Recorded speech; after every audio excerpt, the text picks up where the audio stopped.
Olá, sétimo ano! Como vai? Tudo bom? Que bom poder estar junto com vocês novamente.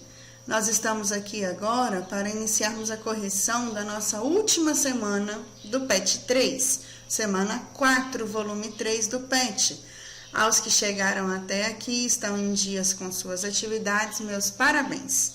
De verdade, exige-se grande esforço e força de vontade para continuarmos estudando diante de todo esse cenário que nós estamos vivendo, não é verdade? Mais importante, desejo que vocês estejam bem, com saúde, a família de vocês, tá bom? Então, vamos lá, vamos iniciar a nossa correção. Na semana 4, finalizando aí o nosso volume 3 do PET, nós iremos trabalhar com bastante interpretação de texto, interpretação também de provérbios, tá bom? Então, nós vamos começar aqui na questão 1 com a seguinte imagem: não há vagas.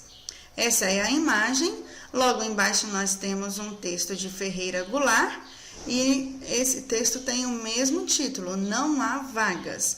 É um poema escrito por Ferreira Goulart e ele diz que mais ou menos não há vagas, né? Não se cabe, não tem como viver com certas situações que a sociedade impõe sobre algumas pessoas. É um poema muito bonito que nos faz refletir bastante. Como as nossas atividades são bastante extensas essa semana, nós vamos manter aquele nosso combinado, em que eu peço para vocês que, por favor, pausem o nosso vídeo para realizar a leitura do texto e em seguida voltem aqui para nós começarmos as questões. Combinado? Então vamos lá, questão 1 aqui. Entendendo o poema. Quem é o autor do poema? Bom, nós já comentamos que o autor é Ferreira Goulart. Ferreira Goulart quem escreveu esse poema. Como o poeta se refere aos operários da fábrica? Ele diz logo aqui, olha, que não cabe no poema o operário que esmerila seu dia de aço e carvão nas oficinas escuras. Então, ele quer dizer que os operários são extremamente esmerilados, ou seja, forçados, que são pessoas que trabalham excessivamente, digamos assim, né? São pessoas que dão todo o seu dia, toda a sua força em oficinas escuras. A número 3, você concorda com as ideias do poeta? E explique sua resposta. Essa é uma questão pessoal, você vai dizer se concorda sim ou não. E aqui eu deixo uma sugestão, que no caso é a minha opinião pessoal. Eu concordo com o poeta, concordo com o eu lírico desse poema, porque realmente não cabe no poema a vida dura, né? A dura realidade em que a maioria das pessoas vivem atualmente. E não só não cabe no poema, o que Ferreira Goulart queria dizer é que não é compreensível, não é aceitável a forma como muitas pessoas vivem hoje. Já a número 4 pergunta assim: em sua opinião, o que o autor quis dizer com a expressão não há vagas? Bom, pode ser que o autor estivesse se referindo a oportunidades de trabalho no mercado de trabalho, né? Oportunidades para a pessoa trabalhar e ter uma vida mais digna e mais justa. Mas para que vocês também consigam responder essa daqui, ela é pessoal porque também está perguntando em sua opinião, tá bom? A número 5, você conhece pessoas que exercem atividades citadas no poema? Você conhece? Se sim ou se não. Aqui o poema fala, por exemplo, do funcionário público, fala aqui em cima nós já tratamos do operário, aqui fala sobre o homem sem estômago, ou seja, aquela pessoa que não tem nem mesmo o que comer direito, né? E você conhece? Você já viu algum funcionário público? Você lida com algum? Ok? Número 8.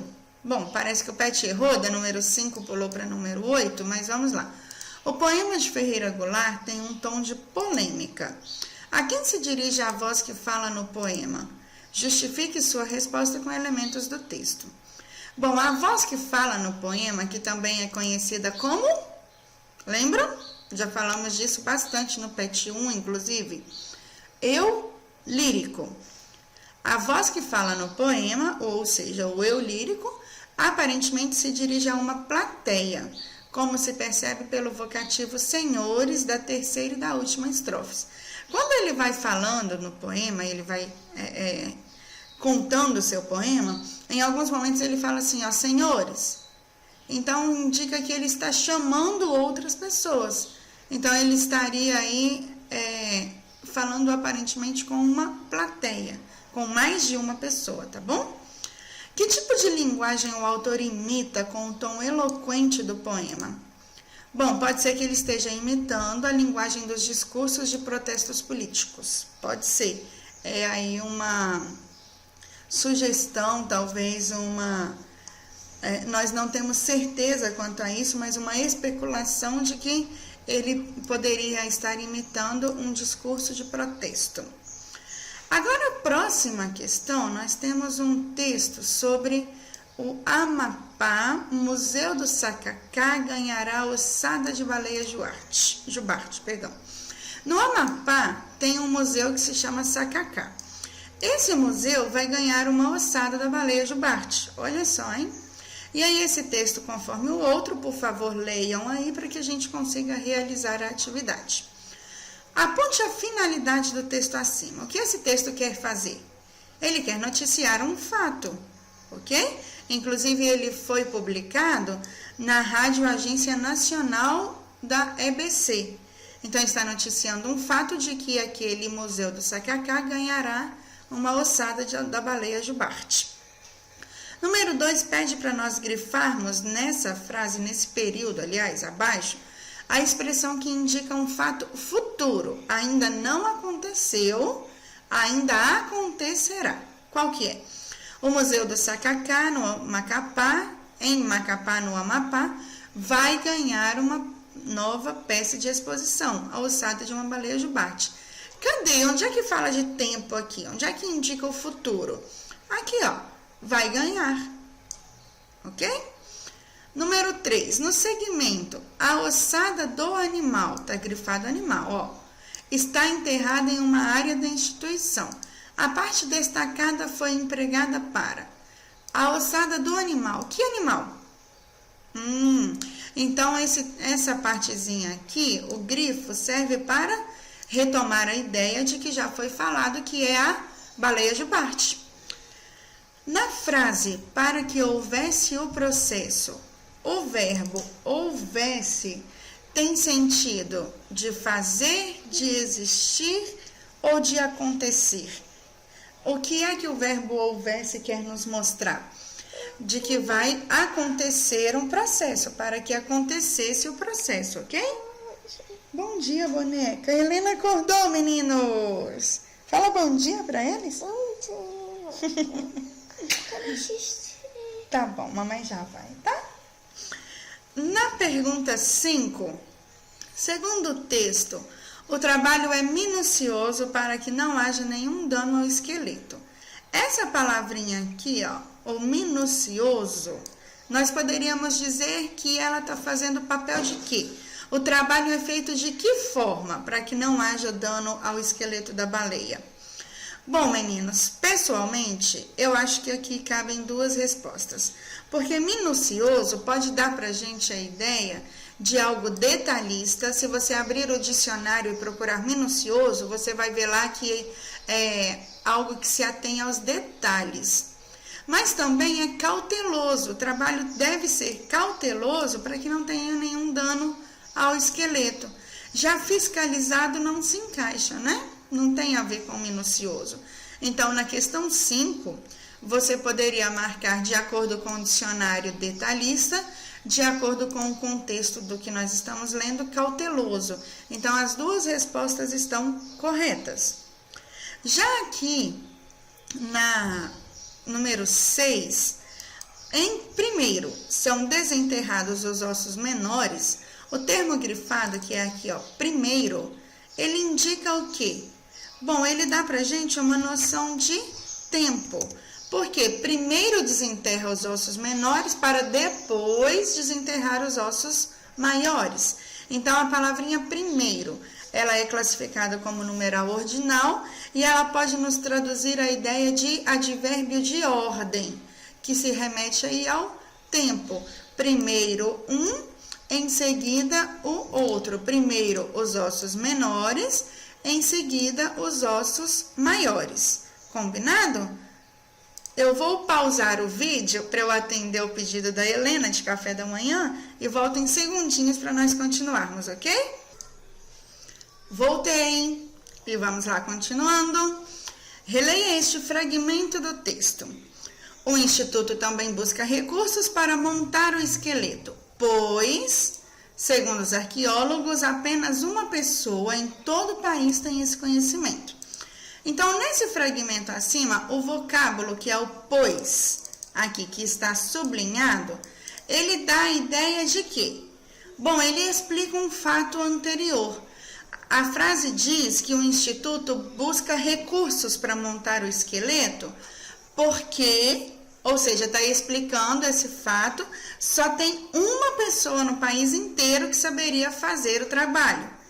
Então, o Instituto está tentando juntar recursos, dinheiro, para conseguir pagar essa pessoa.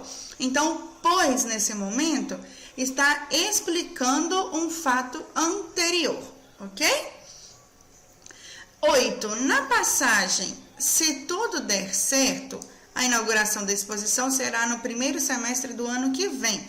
O trecho destacado, que é esse aqui, ó, se tudo der certo, quer dizer, significa para nós, expõe uma condição, uma conclusão ou uma suposição.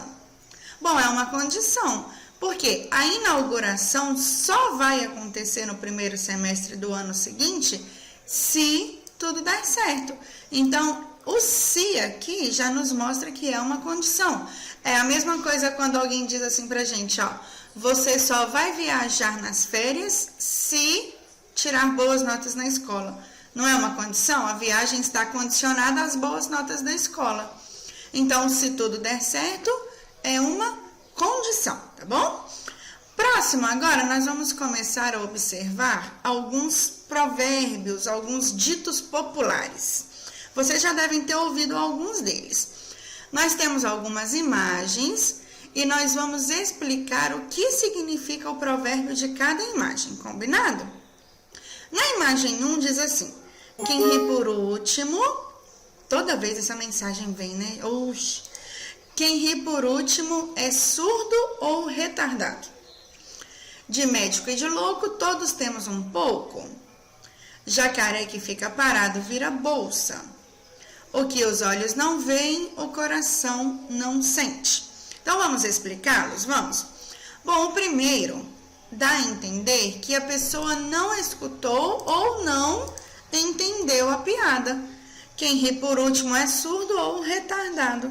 Significa que a pessoa demorou a entender o que estava sendo dito, certo? A próxima aí, de médico e de louco, todos temos um pouco. Sinaliza que as pessoas, no geral, têm um lado mais sensato e um lado mais impulsivo. De médico entende um pouco, é sensato, e louco é aquele que não tá nem aí, que vai fazer mesmo, é mais impulsivo. Então, que todas as pessoas têm um pouquinho de sensatez e um pouquinho de impulsividade. Aliás, nós até poderíamos colocar todas aqui, ó. Todas as pessoas no geral. Número 3. Jacaré que fica parado vira bolsa. Bom, quer dizer que se a pessoa não for esperta, não tiver tino, não souber se movimentar, ela vai acabar ficando para trás. Por quê?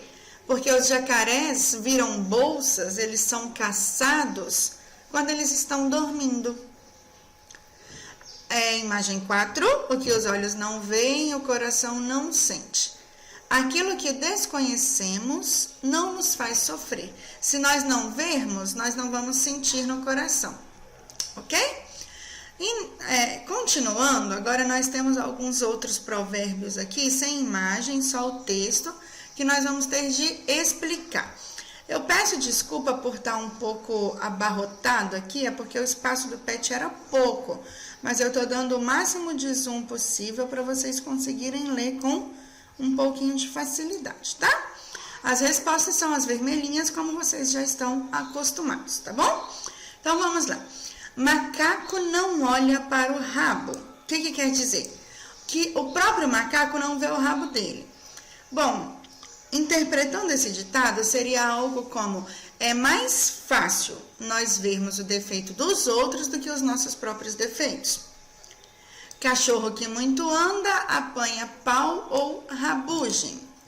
Quem procura demais acaba se prejudicando, no sentido de que um cachorro que anda demais, só sobra para ele pau ou rabugem. Eu não sei se vocês sabem, mas rabugem é um tipo de doença de pele, um tipo de sarna comum em cachorros e porcos.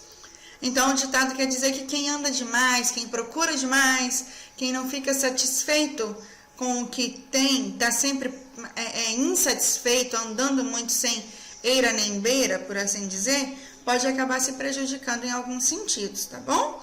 Isso é o que o ditado popular diz. Essas são interpretações dos ditados. Não necessariamente tem que ser a sua opinião, tá bom? Quem corre cansa, quem anda alcança. Quem tem paciência e sabe esperar, consegue tudo o que quer. Ela quer fazer tudo na pressa, porém quem corre cansa. E quem anda alcança. Bom, o ditado quer dizer que se você tem paciência, se você consegue andar, se você consegue viver o processo, desfrutar dos momentos, você vai alcançar. Agora, quem é afobado demais, quem corre demais, acaba se cansando e corre o risco de não alcançar o que queria. 4. É melhor prevenir do que remediar. Bom, esse ditado é um conselho e nos alerta para evitar que alguém tenha atitudes imprudentes. É melhor você se prevenir do que você ir adiante e ter de se remediar. Entendido? Nós podemos, inclusive, aplicar isso na questão que estamos vivendo agora, essa pandemia. É melhor nos prevenirmos e ficar em casa do que correr o risco, ir para as ruas e manter a vida social como era antes e depois ter de se remediar, ter que correr atrás do prejuízo. 5. 1 é pouco, 2 é bom, 3 é demais. O que esse ditado quer dizer? Que tudo é na medida certa, sem excesso, sem falta, mas com equilíbrio. Inclusive, não sei se vocês conhecem, tem até um seriado com esse nome. 1 é pouco, 2 é bom, 3 é demais. Aí o nome do seriado é 3 é demais. É bem antigo e é bonitinho, talvez vocês gostem. 6. Água mole e pedra dura, tanto bate até que fura. O que esse texto quer dizer? Que é necessário persistência para você conseguir o que deseja. Que uma hora acontece. A água é mole, mas a pedra é dura. Imagina uma pedra que fica embaixo da queda de uma cachoeira e a pressão da água da cachoeira bate ali o tempo todo. Bate até que fura. Entendido? A persistência nos ajuda a conseguir o que nós queremos. 7. Uma andorinha só não faz verão. Esse aqui eu gosto dele, pessoalmente. O que ele quer dizer? Que ninguém, absolutamente ninguém, sobrevive sozinho. Sem companhia, sem ajuda, sem alguém por perto. Uma andorinha só, somente uma, não faz verão. Tá bom? Número 8. Boca calada não entra mosca. O que quer dizer? Que em certas ocasiões é mais prudente você manter o silêncio para evitar as consequências. Quem fala demais acaba, às vezes, se perdendo no que falou e sofre as consequências por isso. Que, no caso, a consequência seria entrar a mosca na boca. 9. Vão-se os anéis, ficam os dedos. O que quer dizer? Que quando você perde algo, quando alguém perde algo, mas ainda possui o que é mais importante, a pessoa deve dar valor a isso. O que é mais importante, um anel ou ter um dedo? Então, quando você perde alguma coisa, no caso, se a pessoa perdeu um anel, porém ela ainda tem dedos. Então, ela pode adquirir outros anéis. Deu para entender? Você possui o que é mais importante, perdendo algo de menor valor. Deve se concentrar nisso, no que é mais importante. Cavalo dado não se olha os dentes. Ao recebermos um presente, nós devemos mostrar satisfação, mesmo que não seja do nosso agrado, mesmo que você não tenha gostado. Também vem no sentido de que se você recebe algo, você não deve criticar, você não deve ser tão meticuloso, porque a pessoa te deu, você recebeu, e geralmente quando nós recebemos um presente, isso revela o gosto, o carinho que a pessoa tem. Então, o ditado quer dizer isso: não seja crítico demais com o que você ganha de outras pessoas, tá bom? Próxima atividade aí, a 3, pede para você refletir sobre o fragmento abaixo. Ó, quase 200 línguas indígenas pode desaparecer no Brasil nos próximos anos, segundo a Unesco. A principal causa é o contato das tribos com a vida nas cidades, principalmente na Amazônia. E aí você deve então realizar a leitura do texto. Você sabia que no Brasil são faladas mais de 200 línguas? Após realizar a leitura desse texto, meninos, nós vamos fazer então a seguinte questão. Desculpe, tem mais um texto aqui para que você leia atentamente. Não, eu me confundi, me perdoem, não vou editar o vídeo, mas nós vamos lá. Nesse primeiro texto, nós falamos sobre o texto, olha, você sabia que no Brasil são faladas mais de 200 línguas? Essa questão aqui pede para que a gente leia o texto e faça um resumo das ideias principais contidas nele, ok? Então, está prontinho aqui, olha, quais são as ideias principais desse texto? São essas ideias aqui, ó. As línguas faladas no Brasil atualmente, a quantidade de línguas indígenas que nós temos hoje, a importância das comunidades indígenas na construção da nossa língua, da língua portuguesa, e a origem de algumas palavras usadas na língua portuguesa. Esses são os pontos altos desse texto que nós lemos, tá bom? Agora, o próximo, a formação da língua portuguesa no Brasil. Então, novamente, por favor, pausem o nosso vídeo, façam a leitura do texto, e aí aqui o PET nos pede para elaborar um texto explicando como surgiu a língua portuguesa.